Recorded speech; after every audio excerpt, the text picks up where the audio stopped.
जमलेल्या माझ्या तमाम हिंदू बांधवांनो, भगिनींनो आणि मातांनो,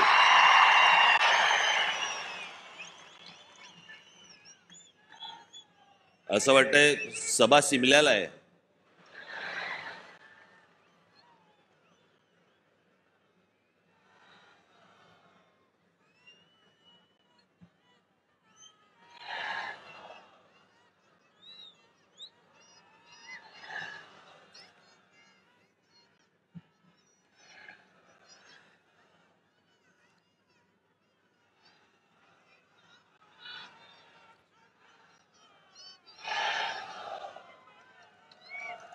काय बोलणार?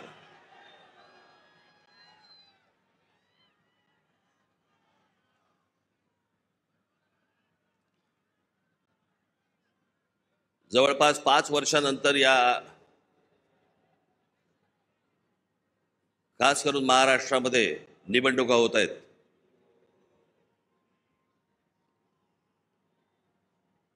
महानगरपालिकेच्या निवडणुका आत्ता होतील असं म्हणता अजूनही होत नाहीयेत.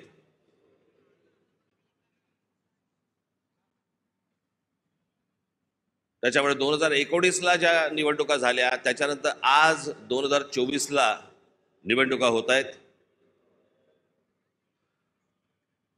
आणि सगळे आचारसंहितावाले सगळे जागे झालेत. काल मी एक बातमी वाचली की आचारसंहितेसाठी म्हणून, निवडणुकीसाठी म्हणून महानगरपालिकेची जेवढी हॉस्पिटल्स आहेत तिकडचे डॉक्टर्स आणि नर्सेस यांना निवडणुकीच्या कामावरती जुंपवलंय.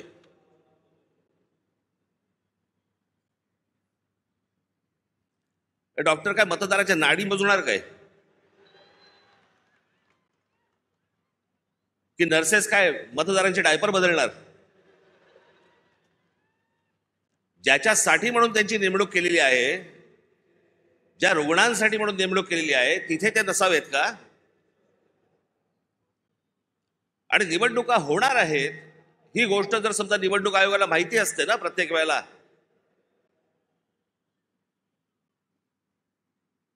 एक पॅरलल फळी का नाही उभी करत तुम्ही? दरवेळेला आपल्या काहीतरी शालेय शिक्षक घ्यायचे, नर्सेस घ्यायच्या, डॉक्टर्स घ्यायचे, हे कुठचे उपद्व्याप?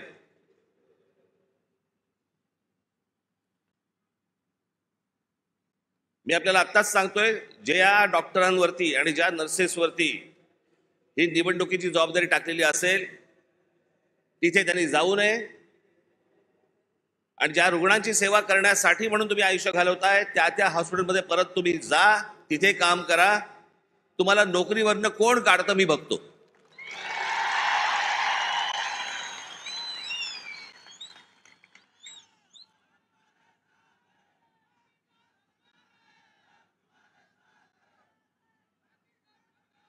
आज सगळेजण तुम्ही महाराष्ट्राच्या कानाकोपऱ्यात सर्वजण आलात.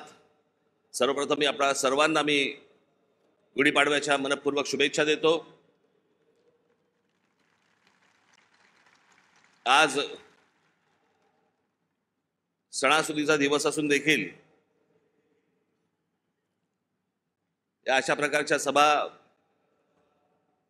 नुसत्याच होत नसतात. त्याला एक पोलीस यंत्रणेवरती देखील एक ताण असतो. पण आपल्या सणासुदीच्या दिवशी सगळ्या गोष्टी बाजूला सारून अशा कामांना ज्यावेळेला पोलीस माझे सहकारी ज्यावेळेला जुंपलेले असतात, त्या सर्व पोलीस अधिकाऱ्यांचे,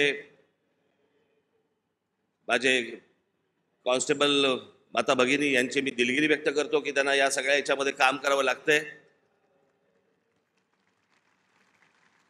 पण तुम्हालाही मनपूर्वक गुढीपाडव्याच्या मनपूर्वक शुभेच्छा.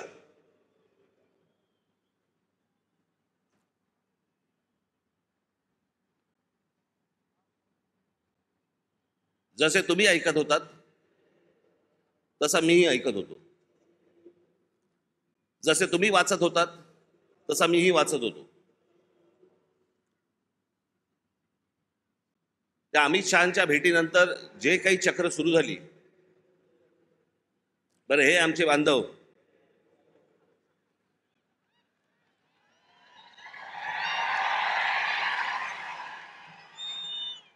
त्यांचा काही दोष नाही, चॅनल बोलले पाहिजे. रोजची चॅनल्स, त्याला मी एक नाव ठेवलंय, आज मला असे वाटते. लोकांना विचारायला कशाला पाहिजे, राजकारणाला विचारायला कशाला पाहिजे, दे ठोकून आपली बातमी.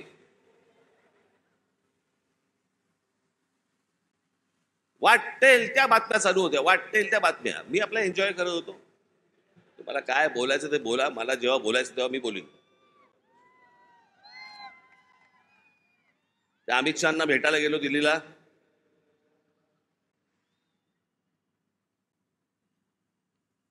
बरं, तिथे अमित शहाना भेटीच्या वेळेला कोण, अमित शहा आणि मी.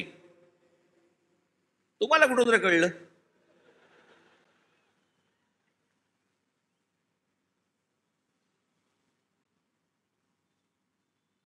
मी तिकडे दिल्लीला पोहोचलो काय, राज ठाकरेंना 12 तास थांबायची वेळ आली. अरे गधड्या, दुसऱ्या दिवशीची भेट होती. 12 तास थांबायची कुठून आली? आदल्या दिवशी पोहोचलो तिथे रात्री. त्यात थांबायचा काय विषय आला? पण हे थांबत नाहीत. मला असे वाटते,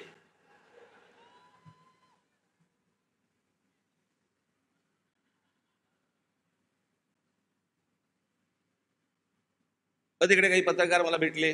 मला बोलले, साहेब कधी भेटायचं? म्हटलं मला नाही भेटायचं. माझ्याकडे आता सांगण्यासारखं काही नसेल, मी काय सांगू, मला सांगा, काय बोलू तू? म्हणून मी नाही म्हटलं. मी भेट झाली, तिकडनं विमानतळावरती आलो. इथून जाताना पण वो देखो जा रहे.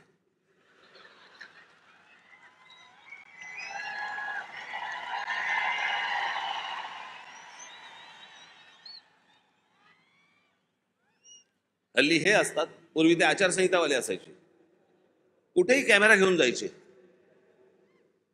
एके दिवशी मी बाथरूमला चाललो होतो.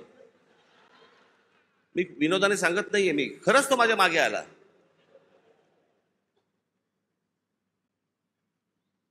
म्हटलं पुढे काय करायचं ठरवलंयस?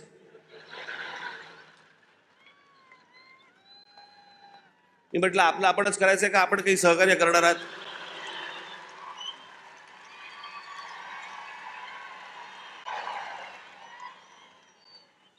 कुठे जरा मोकळीक म्हणून नाही. मी इथे माझ्या इकडे घराच्या बाहेर पत्रकार बिचारे ते बसलेले असतात, त्यांना काही.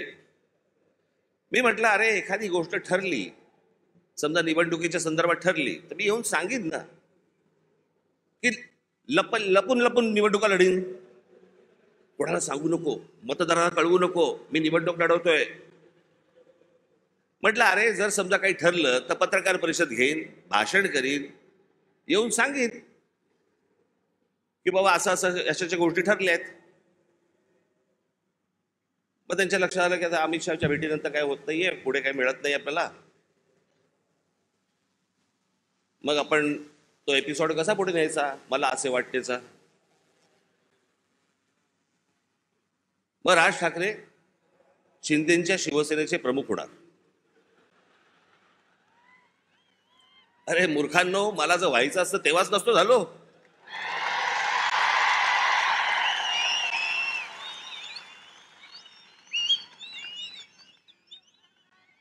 या माझ्या घरी इथे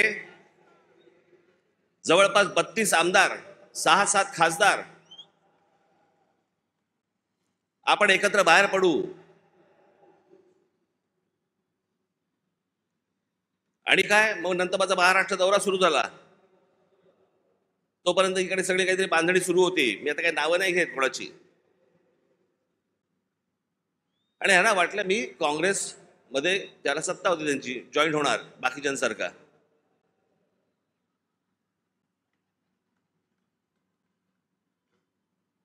मी त्यांना पहिल्यांदाच सांगितलं, म्हटलं मला पक्ष फोडून कुठचीही गोष्ट करायची नाही.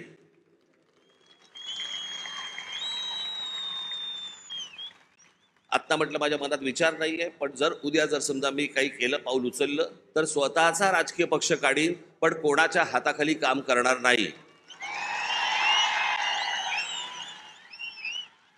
ही गोष्ट मी माझ्या मनाशी मी खुणगाटच बांधलेली होती. माननीय बाळासाहेब ठाकरे यांच्याशिवाय मी कोणाच्याही हाताखाली काम करणार नाही. तरी त्यातल्या त्या एकाला संधी दिली होती, समजलंच नाही.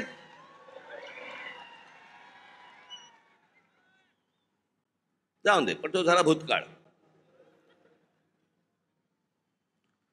त्याच्यामुळे असल्या कोणत्याही गोष्टींवरती तुम्ही विश्वास ठेवू नका. मी कोणत्याही शिवसेनेचा प्रमुख अध्यक्ष काही होणार नाही. मी जे अपत्य जन्माला घातलेलं आहे महाराष्ट्र नवनिर्माण सेना, याचाच मी फक्त अध्यक्ष राहणार.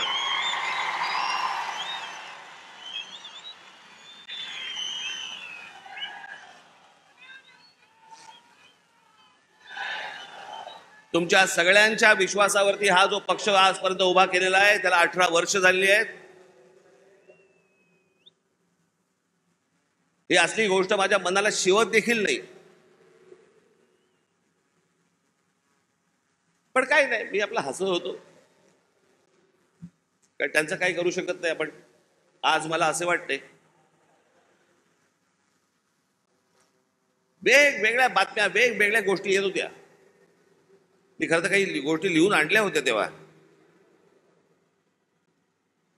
मग ते काहीतरी जागा वाटप,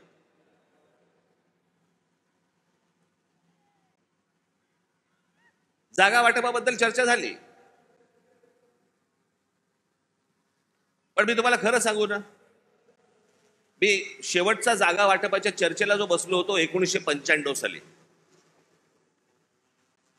त्याच्यानंतर मी आजपर्यंत जागा वाटपाच्या चर्चेला मी कधी बसलो नाही. त्याच्यामुळे माझं टेम्परामेंटच नाही. 2 तू घे, 4 मला दे, मग ही नको, ती तू घे, तू ही घे, मग मला इथे सरकव, मग ह्याला इथे. मला ते जमत नाही, माझ्याकडनं होणार नाही, माझ्याकडनं जमणार नाही.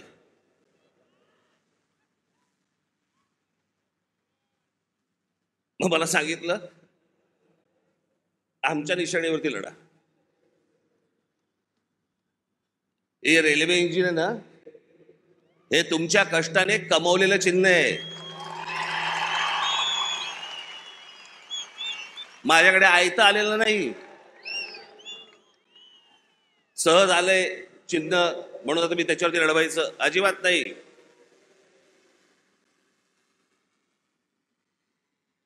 चिन्हावरती कॉम्प्रोमाइज होणार नाही.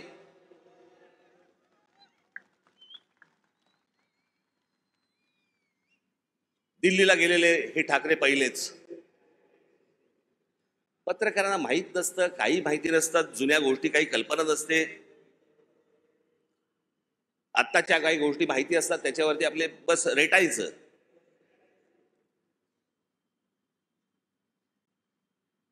एकोणीसशे साली, मी तुम्हाला मुद्दामून सांगतो, 1980 साली माननीय बाळासाहेब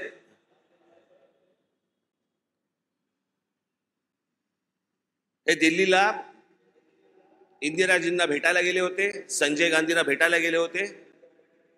आणि भेटीला जायला काय प्रॉब्लेम आहे मला कळत नाही. मला अनेक लोक येऊन घरी भेटतात, म्हणून मी काय समजायचं, वार हे आता माझ्या घरी भेटायला आलेत मला, आता असं नाही समजत. कोणी कोणाकडे भेटायला जात असतात, गोष्टी लोक जात असतात. यात मोठेपणा आणि कमीपणा कसला आला? वर्ष 1.5 वर्ष झाले आपले महाराष्ट्राचे मुख्यमंत्री माझ्याशी बोलतायत, आपण एकत्र आलं पाहिजे, आपण एकत्र काहीतरी केलं पाहिजे. म्हटलं शी,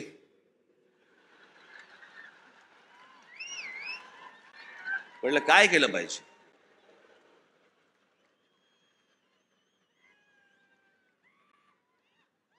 असं वर्ष 1.5 वर्ष ऐकतोय. मग मी शेवटी एक काम केलं. मी म्हटलं बाबा मला समजेना. मला देवेंद्रजी पण सांगत होते, फडणवीस, एकनाथजी पण सांगत होते आपण एकत्र आलं पाहिजे, एकत्र आलं पाहिजे. म्हटलं एकत्र आलं पाहिजे म्हणजे काय?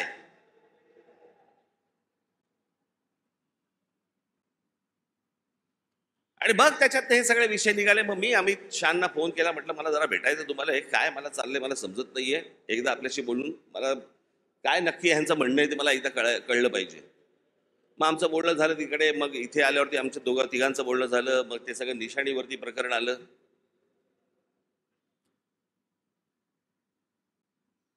मग लगेच सुरू झाले, एका भेटीत, एका दौऱ्यात मग आता त्या लाव रे तो व्हिडिओचं काय होणार?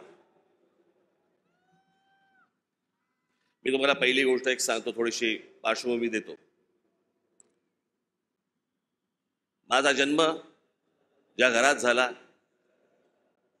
त्या घरामध्ये शिवसेनेचा जन्म झाला.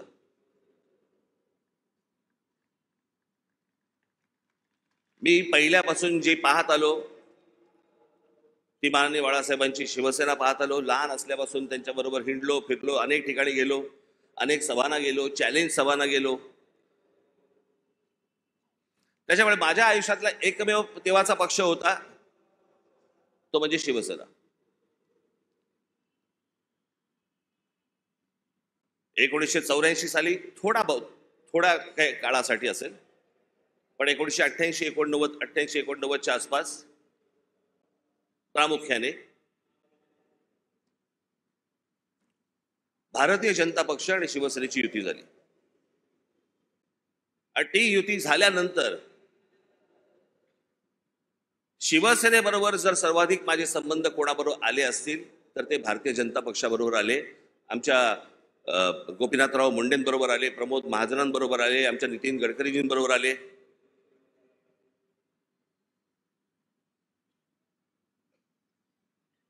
आणि ह्यांच्याबरोबरचे जे माझे संबंध होते हे राजकारणाच्या पलीकडचे पण होते.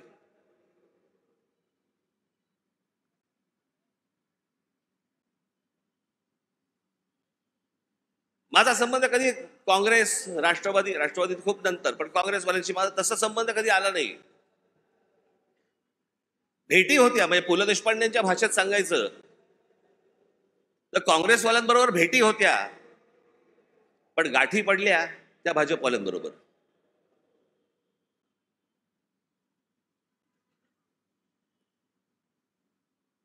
त्याच्यामुळे अनेक वेळेला त्यांच्याबरोबर माझे अगदी चांगले संबंध तेव्हापासून प्रस्थापित झाले.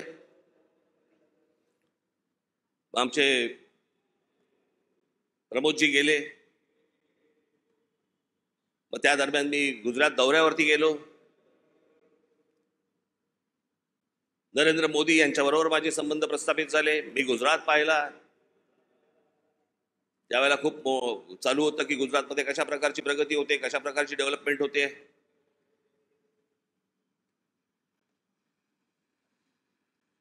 आणि ती सगळी प्रगती, सगळी ती डेव्हलपमेंट मी पाहत होतो. मला माहिती होतं. मी त्याच्यानंतर मी महाराष्ट्रामध्ये जेव्हा आलो, मला पत्रकारांनी प्रश्न विचारले, कसं वाटलं गुजरात? म्हटलं गुजरात डेव्हलप होतंय, पण महाराष्ट्र खूप पुढे आहे.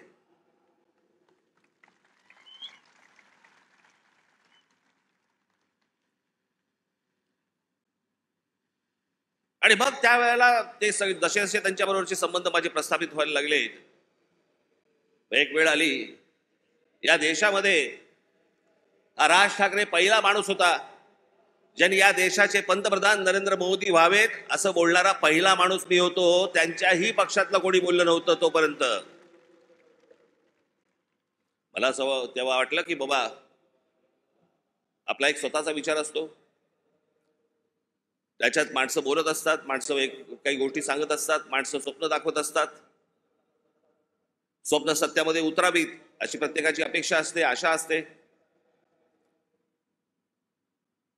आणि मग ज्या वेळेला 2014ची निवडणूक झाली, 2014च्या निवडणुकीच्या अगोदर मी काही अनेक भाषणं त्यांची ऐकत होतो, आणि 2014ची निवडणूक झाल्यानंतर मला असं वाटलं, अरे मी जे ऐकत होतो ते आता मला या 5 वर्षात दिसत नाहीये. काहीतरी वेगळ्याच गोष्टी दिसत आहेत. नोटबंदी काय दिसते, बुलेट ट्रेन काय दिसते. मी तुम्हाला आजही सांगतो, ज्या गोष्टी मला पटलेल्या नाहीत त्या मला पटलेल्या नाहीत.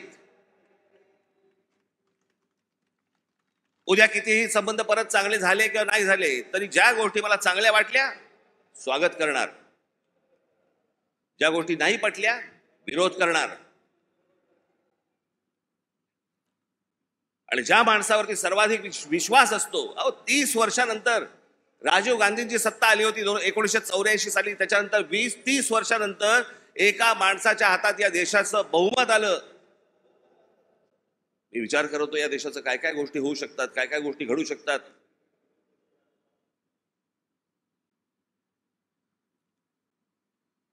ज्यांचा संबंध नसतो ना तुमचा, त्यांच्याकडे तुम्ही दुर्लक्ष करता, दोन शिव्या हसडताना दुर्लक्ष करता. पण ज्यांच्यावरती प्रेम असतं, ज्यांच्यावरती विश्वास असतो, त्याला ज्या वेळेला कुठेतरी तडा जातोय असं दिसायला लागलं, तर तो जो राग आपला असतो, तो राग आणि माझा राग तर टोकाचा आहे.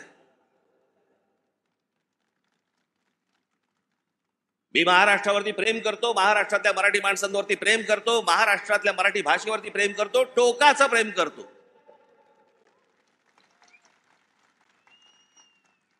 तसं एखाद्यावरती मी जर विश्वास टाकला तर मी टोकाचं प्रेम करतो. पण मला जर समजा तशी गोष्ट दिसली नाही तर मी टोकाचा त्याला प्रतिकार करतो, टोकाचा विरोध करतो. तो टोकाचा विरोध तो 2019 सालच्या माझ्या त्या लाव रे तो व्हिडिओचं काय त्याला कोणीतरी टॅगलाईन दिली, लाव रे तो व्हिडिओ. पण त्या सगळ्या गोष्टींमध्ये ती गोष्ट तुम्हाला दिसली असेल. होय, टोकाचा विरोध केला मी. पण ज्या ज्या वेळेला त्यांच्याकडनं चांगल्या गोष्टी ज्यावेळेला घडल्या, 370 कलम ज्यावेळेला रद्द झालं, त्यावेळेला अभिनंदन करणारं पहिलं ट्विट माझं होतं.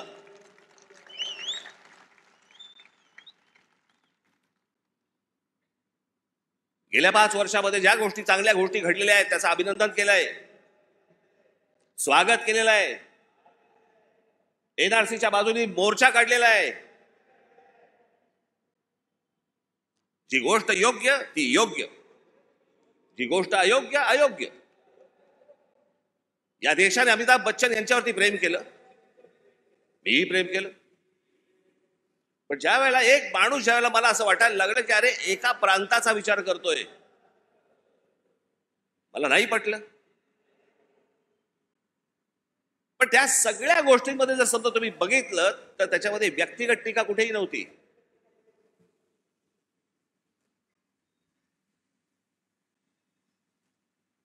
आज उद्धव ठाकरे आणि संजय राऊत ज्या प्रकारची टीका आज नरेंद्र मोदी आणि भारतीय जनता पक्षावरती करतायत, तशी माझी टीका नव्हती. मला काही नको होतं. मला मुख्यमंत्री पद मिळालं नाही म्हणून मी विरोध नाही केला. मला भूमिका पटली नाही म्हणून मी विरोध केला.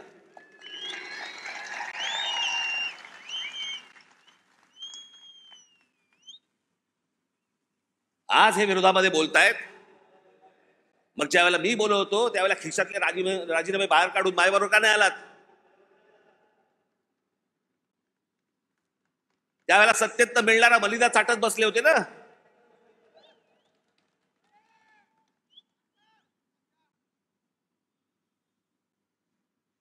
आज यांना या गोष्टी सुचतायत. याचं कारण तुमचा पक्ष फुटला म्हणून, याचं कारण तुम्हाला सत्तेत हाकलवलं म्हणून, तुमच्या स्वार्थासाठी म्हणून या सगळ्या गोष्टी तुम्ही केल्यात. मी त्या गोष्टी नाही केल्या. मला भूमिका नाही पटली म्हणून मी विरोध केला. मला त्याच्या बदल्यात काही हवं होतं म्हणून नाही विरोध केला.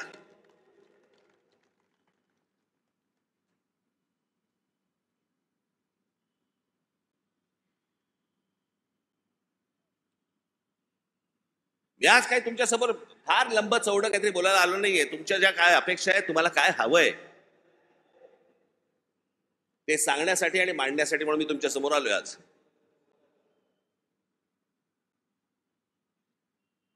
नरेंद्र मोदींकडनं कसं आहे, आज तरुण, आज आम्ही दुपारी बोलत होतो, 2006 साली ज्यावेळेला मी पहिलं महाराष्ट्र नवनिर्माण पक्ष स्थापन केल्यानंतरचं पहिलं भाषण ज्यावेळेला मी इथून केलं होतं, त्यावेळेला मी असं म्हटलं होतं, ज्याच्यावरती अनेक लोकांनी चेष्टा केली.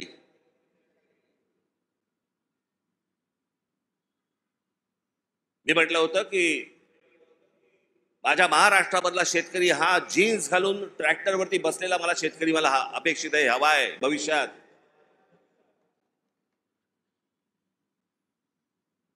दोन 2006 पासून ते युग सुरू झालं होतं. आज या जगामध्ये सगळ्यात तरुण जर देश कुठचा असेल, तरुण, तो आपला भारत देश आहे, हिंदुस्थान आहे. सर्वाधिक तरुण ना अमेरिका आहे, ना जपान आहे, ना अजून कुठचा देश आहे. आज फक्त भारत तरुण आहे.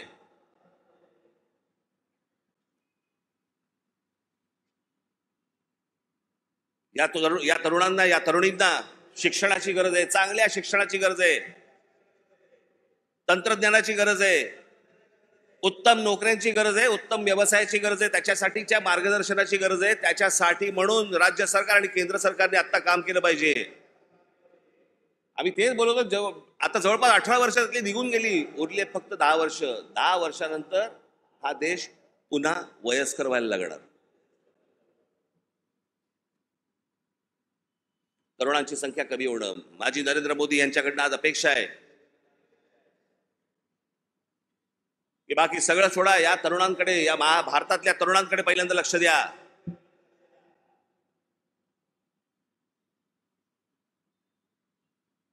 हेच ते फ्युचर आहे, हेच ते भविष्य आहे.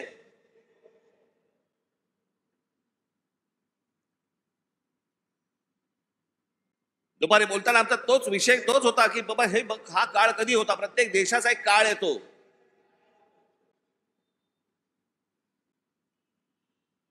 जसं जपानमध्ये एक काळ आला. जपानमध्ये ज्यावेळेला काळ आला त्यावेळेला तिकडे त्या अनेक कंपन्या उभ्या राहिल्या, सोनी पासून होंडा पासून काय काय अनेक गोष्टी सगळ्या उभ्या राहिल्या.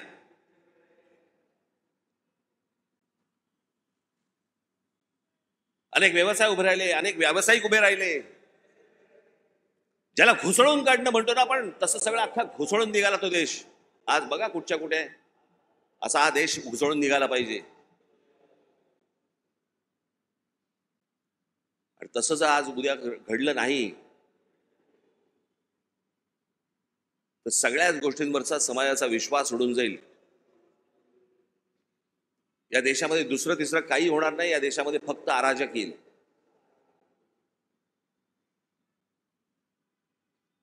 जर नोकऱ्या उपलब्ध झाल्या नाहीत, जर व्यवसाय उपलब्ध झाले नाहीत, लोकसभेमध्ये सांगितलं गेलं या देशामधले लोकसभेमध्ये सांगितलं गेलं की या देशामध्ये जवळपास 6 लाख उद्योगपती व्यापारी हे हा देश सोडून गेले. 6 लाखाचा अर्थ काय होतो? हा तर अधिकृत आकडा आला आपल्याकडे, पण हे यापुढे होता कामा नये. या देशातल्या तरुणांकडे पाहणं गरजेचं आहे.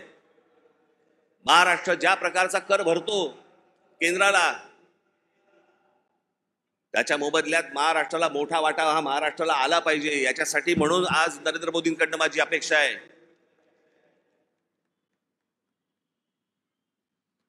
अनेक गोष्टींची अपेक्षा आहेत. पुढचं काय 5 वर्षात काय घडतंय, ही निवडणूक, येणारी लोकसभेची निवडणूक या देशाचं भविष्य ठरवणार आहे. की आपण खड्ड्यात जाणार आहोत का आपण वरती जाणार आहोत. उद्या अनेक निवडणुका येतील, पुढे विधानसभेच्या निवडणुका येतील. आज हाणामाऱ्या चालू आहेत.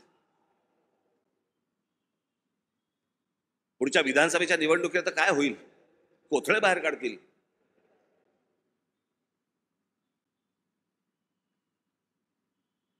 याचं कारण मी मागच्या तुम्हाला आठवतं, मी बोललो होतो तुम्हाला इथेच गेल्या वर्षीच्या सभेमध्ये का त्याच्या गेल्या वर्षी सभेमध्ये तर आठवत नाही.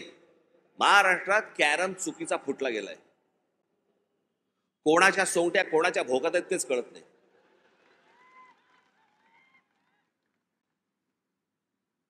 माणूस राजकारणातला आला की विचारावर वाटतं लागतं कोणत्या पक्षात. मध्यंतरी मी आपल्या पुण्याला गेलो होतो नाट्य संमेलनाला. तिकडे 5 जण मला भेटायला आले, नगरसेवक होते राष्ट्रवादीचे. मला बोलले नमस्कार साहेब. म्हटलं नमस्कार, आम्ही राष्ट्रवादीचे नगरसेवक. म्हटलं कोणाचे? त्यातले 3 बोलले आम्ही दादाचे, 2 बोलले आम्ही शरद पवारांचे. अशी सगळी परिस्थिती या महाराष्ट्राची झालेली आहे. या महाराष्ट्रातनं पुढे जाताना आपल्याला मार्ग शोधायचा आहे, आपल्याला मार्ग काढायचा आहे. माझ्या महाराष्ट्र सैनिकांवरती विश्वास आहे. आपण योग्य मार्ग आपण या महाराष्ट्राला दाखवू, निश्चित दाखवू. पण माझी महाराष्ट्राकडनं देखील अपेक्षा आहे, माझी महाराष्ट्राला देखील अपेक्षा आहे, माझ्या महाराष्ट्रातल्या मतदारांना देखील अपेक्षा आहे, माझी अपेक्षा आहे त्यांच्याकडनं. कृपा करून व्यभिचाराला राजमान्यता देऊ नका. ज्या प्रकारचं राजकारण या महाराष्ट्रामध्ये सुरू आहे याला राजमान्यता जर समजा पुढे मिळत गेली, पुढचे दिवस भीषण आहेत.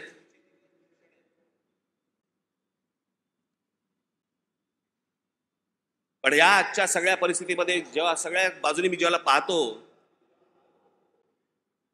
त्यावेळेला मला असं वाटतं की आज किमान पुढच्या 5 वर्षांसाठी देखील विषय आपल्याला पुढच्या 50-100 वर्षांचा करायचा असतो.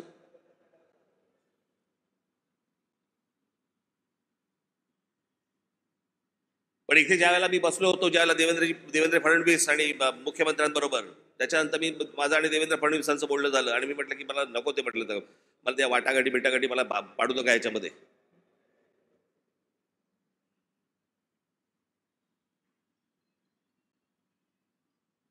मी म्हटलं तुम्हाला मी आज सांगतो, म्हटलं त्या राज्यसभाही नको आणि ती विधान परिषदही नको.